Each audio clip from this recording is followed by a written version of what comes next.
बिहार का एग्जाम्पल दूंगा। बिहार में बहुत सारी रैलियां हो चुकी हैं, हर रोज एक दो बड़ी रैली होती है। आप वो कन्हैया वाली रैली देख लीजिए, 5 लाख लोग थे उसमें रैलिया में।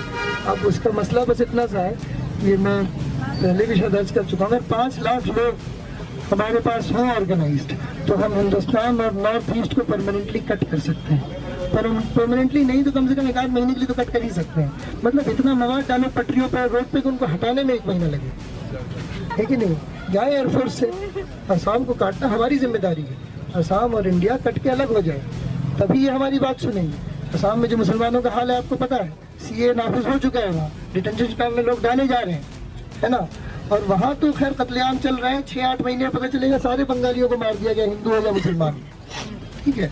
तो अगर हमें असम की मदद करनी है तो हमें असम का रास्ता बंद करना होगा फौज के लिए, समझ रहे हैं? फौज के लिए, और जितने भी जो भी यहाँ से सप्लाई जा रहा है बंद करो।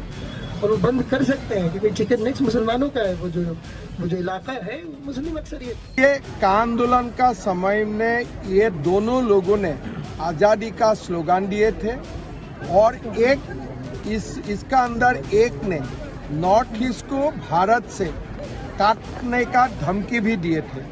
तो सुप्रीम कोर्ट ने उनका बेल नामंजूर किया। मैं सुप्रीम कोर्ट का जो रायदान है, सुप्रीम कोर्ट का जो जजमेंट है, उनको मैं स्वागत करता हूँ। ये का आंदोलन का समय में ये दोनों लोगों ने आज़ादी का स्लोगन दिए थे, और इसका अंदर एक ने नॉर्थ ईस्ट को भारत से काटने का धमकी भी दिए थे।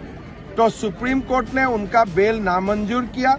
मैं सुप्रीम कोर्ट का जो रायदान है, सुप्रीम कोर्ट का जो जजमेंट है, उनको मैं स्वागत करता हूँ।